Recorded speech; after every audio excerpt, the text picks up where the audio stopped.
Perfect Health, a directory of medical professionals address your health concerns. Just click on Perfect Health on the top line of our website. Money, after all, is what has a lot of you considering the plug-in hybrid. But a Purdue University professor is saying not so fast, and he's directing the comment at Californians.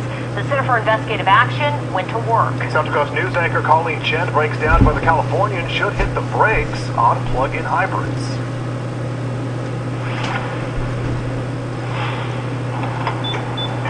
They are the sounds of filling up, but right along with them are the echoes of being fed up. I don't like it. The gases keep on going up and up. They're kind of not good for everybody. But technology is promising relief with electricity. Instead of gassing up all the time, plug-in hybrids can power up. The Chevy Volt is the first one on the market. One charge gets you 40 miles before needing gas, which sounds pretty good with gas prices creeping towards $4 a gallon. But recently, these headlines grabbed the attention of car enthusiasts. The man behind them, Purdue University professor Wally Tyner, who says the average Californian who invests in Chevy plug-in hybrid will end up asking, "Where's my savings?" And the answer is they aren't there. Tyner says that's because California has one of the highest prices for electricity in the country, and more importantly, a unique tiered pricing system. Because the more and more you consume, the more and more you pay. Partly an effort to make us all more energy conscious. It is ironic, an unintended consequence of that tiered pricing scheme that's intended to be green is that it kills the plug-in hybrid. Tyner compared the plug-in hybrid Chevy Volt to the hybrid Toyota Prius to the gas-powered Chevy Cobalt, and came to the conclusion among the three, gas is still cheaper.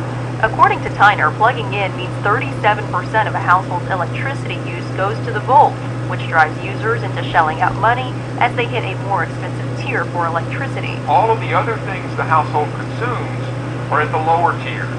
So the last thing you add on, which in this case is the plug-in hybrid, gets priced at a very high price. But PG&E says, hold on, they are working around that. You know, there are a lot of things that are being looked at.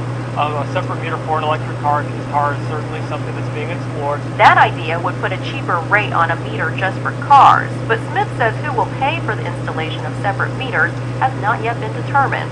In the meantime, PG&E has come up with a different way to keep California's electric costs from, as Tyner said, killing the plug-in hybrid, a tariff for plug-ins and electric cars. It allows PG&E to come in and analyze whether charging that vehicle is going to have an adverse impact on someone's electric bill or not. PG&E says if the car does, then they'll charge customers with plug-in vehicles a reduced off-peak rate for the vehicle to charge overnight, easing the burden.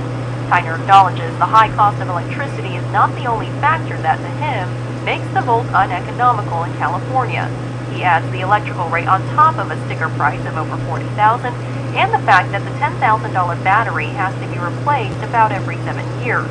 Environmental policy experts at Cal State Monterey Bay say it's not fair because the Volt is considered a high-end plug-in. It's kind of like saying, I'm going to buy a nice Mercedes, and then somebody else saying, yeah, but that's not economical.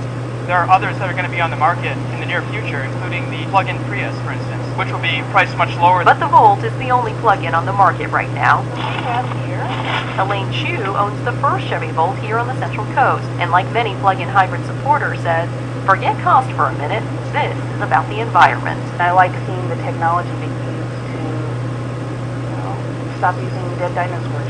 Chu has solar panels at her home that help supply her electricity and charge her Volt. Sun is free, so that makes electricity that's free, and then I can drive my car for free. Tyner's calculations show the plug-in is about $7,000 to $9,000 more expensive over a 10-year time frame.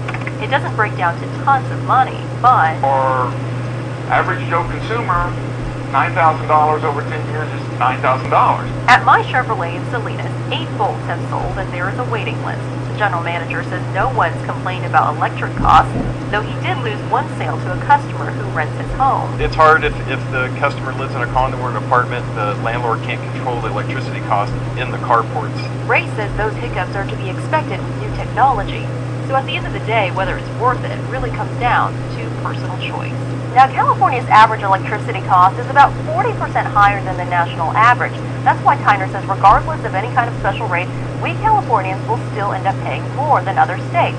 That being said, PG&E's just launched this tool this month to help you make a decision. It's called the Plug-in Electric Vehicle Rate Plan Comparison Calculator, and you can put in a number of things here. You can add in how much your current electricity use is, as well as what kind of vehicle you're interested in buying. Now, once you enter those things in, you'll be able to scroll down, and it spits out the numbers that you need to know to help you make an informed decision. Now, we, of course, have linked this to our website at KIONrightnow.com. That's also where you will find a copy of Tyner's study. I'm Colleen Chen, your Central Coast News.